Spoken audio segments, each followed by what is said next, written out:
Sing me back to Dixie, well, that's where I want to be. Sing me back to Dixie, with a Dixie melody. Kentucky, Carolina, Alabama, Tennessee. Sing me back to Dixie, well, that's where I want to be. Hi, I'm Brian Wayne Perry. I'm reporting live to you from the back porch with Randy Woody, from Randy Woody and the Southbound Band. Today we're going to talk about Randy Woody's brand new platinum formulated CD coming straight out of Nashville. We're going to talk about the music writing behind the CD. We're going to talk about Randy and who he is and what his music represents and the fans. Randy, let's start this interview. Tell me a little bit about yourself. Well, my name is Randy Woody. I'm from a little town in East Tennessee called Sweetwater, about 30 miles south of Knoxville, and been playing music around there now for about 10, 11 years. So, give us a little bit of information about your family history, the roots. Where did it all start? When did it begin? Well, like many country singers, my background is similar to a lot of those. Gospel music, being raised in church and singing on Sundays and Wednesdays. And my family actually had they had a trio. They were called the Newborn Trio.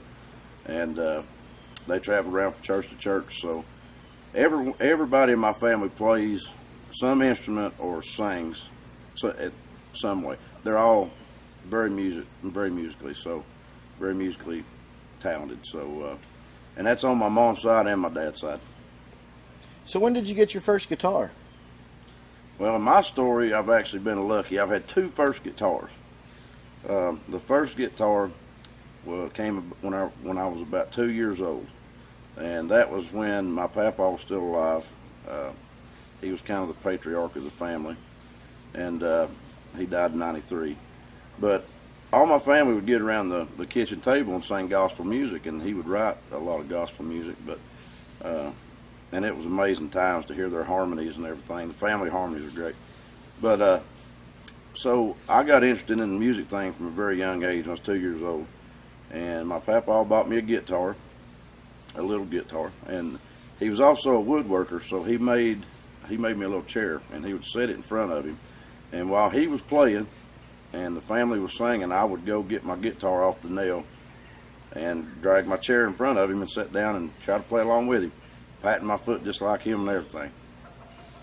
Every now and then I like to go back there again.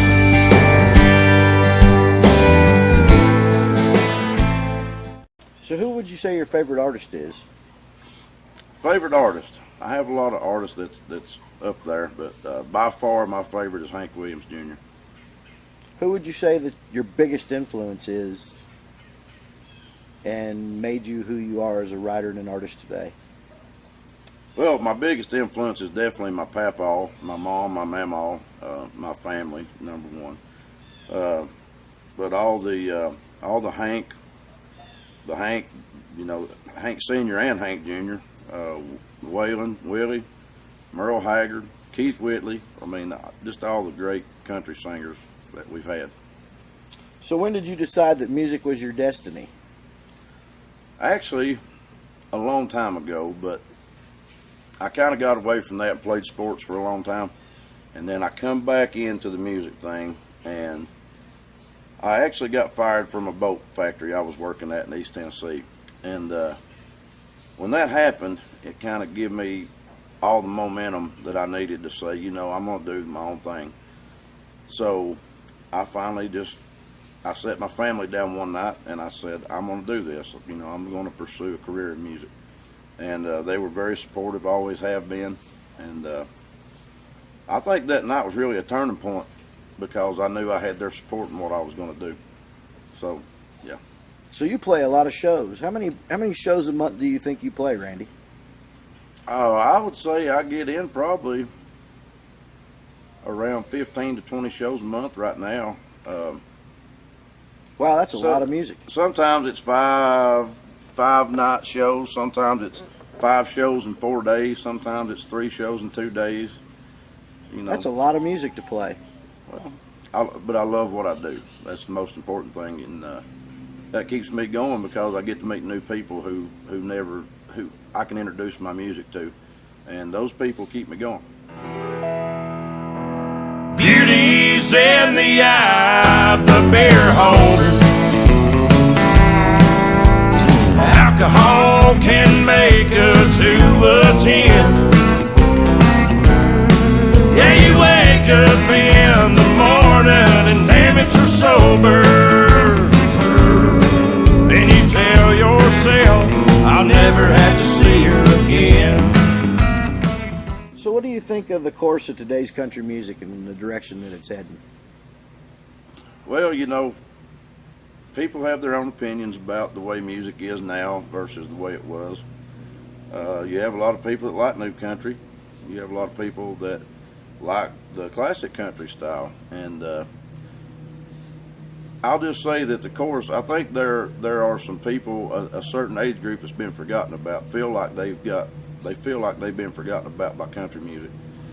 And those people are my people. So, you know, I think there's room for both. I think there's room for a new artist that can play music and have a hint of the old, the good stuff, the substance, and still be a new artist, because, you know, essentially no one's ever heard me before on a national level. So that's why we're doing this interview. And, you know, essentially I'm a new artist. So it is new country, but it has a big hint of the classic stuff that a lot of people's forgotten about. So are you an outlaw? Well, this is the whole thing about the outlaw thing. You know, Waylon never called himself an outlaw country music singer, and I don't think you can really put a tag on that. If your fans think you're an outlaw country music singer and your music is outlaw country, then you're outlaw country. But you don't call yourself that. You let your fans decide what kind of music you play, and they'll put the classification on that. But to be an outlaw country music singer, you go outside the norm of what you're supposed to do in Nashville as far as the corporate business goes.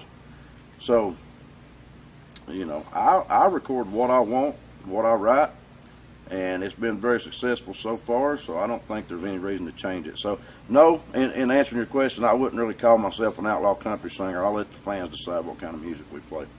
She went to Harvard.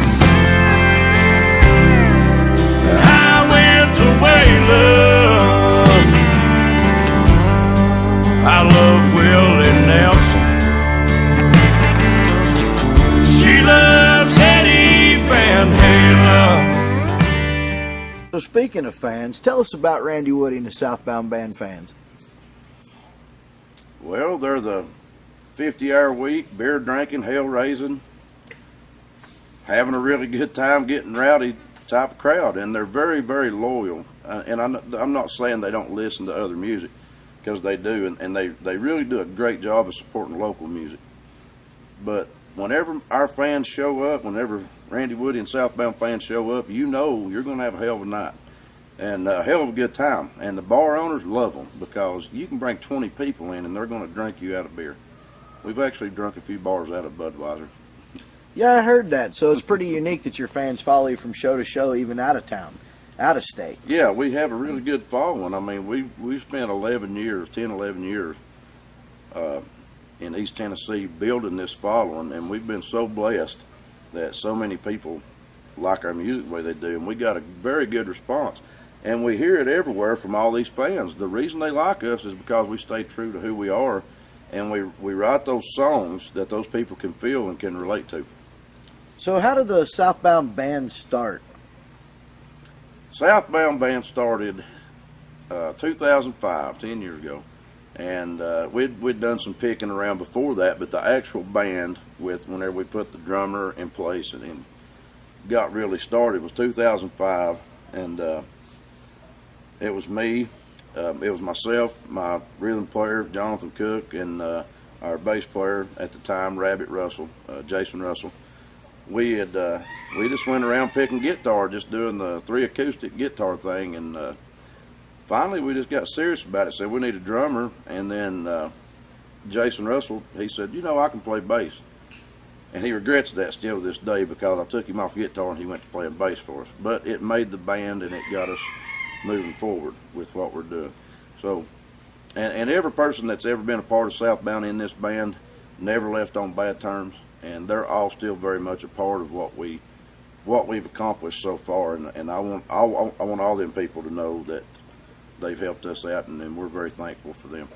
Tell us a little bit about the rebrand, Randy Woody and the Southbound Band. How'd that come about? The rebrand came.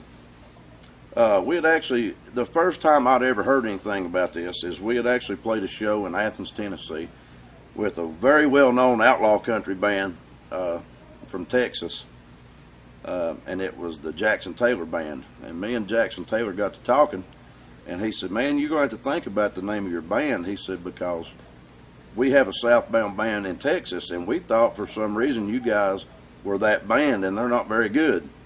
So he said, "You know, you need to do something with the name." And then that we had thought about it for a while. And then whenever we come into the Nashville deal and everything was working with that, we decided that there are a whole lot of Southbound bands across the country. So now that we're on a national level, we had to do something. So seeing as how I'm the front man and all that, we decided to go with Randy Woody and the Southbound Band. I think it fits the modern day era of your music, represents you, also represents the band, and give them something to be proud of. You know, Tim McGraw had the Dance Hall Doctors, and they were worldwide famous. Yeah, exactly.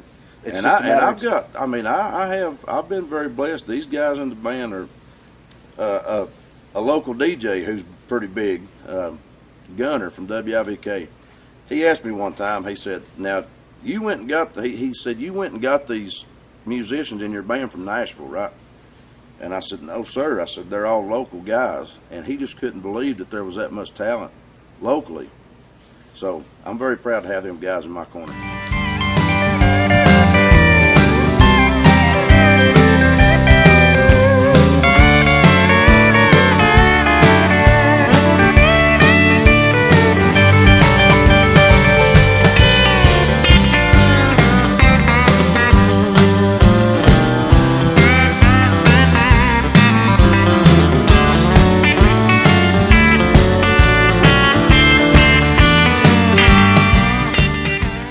To mention that, there's a lot of people that don't understand there's a large amount of talent out there that is undiscovered, unfound. In every backwoods, hill, mountain, valley, you can find it. If you're looking for it, you can find it. There's a lot of undiscovered talent in East Tennessee. You can come to Blount County in Maryville, Tennessee. You can go to Madisonville, Tennessee, Sweetwater, Tennessee. Any of the local bars around there, you can walk in on any Friday and Saturday night and find excellent talent. So if you ever get down that way, check everybody out. All right. Well, this wraps up the first segment of Live with Randy Woody on the Back Porch. We'll be back here very shortly talking about the new record, the writing that went into the record, a little bit more about the fans, who you were co-writing with. Stay tuned, y'all. There's more to come. And I'm burning memories of you, left and right. They used to get to me, hell, they're keeping me warm tonight. Yeah, and this pretty blonde sitting beside me, Lord, she helps out too. Thank you, honey. Tonight I'm burning memories, old memories of you. Here's a picture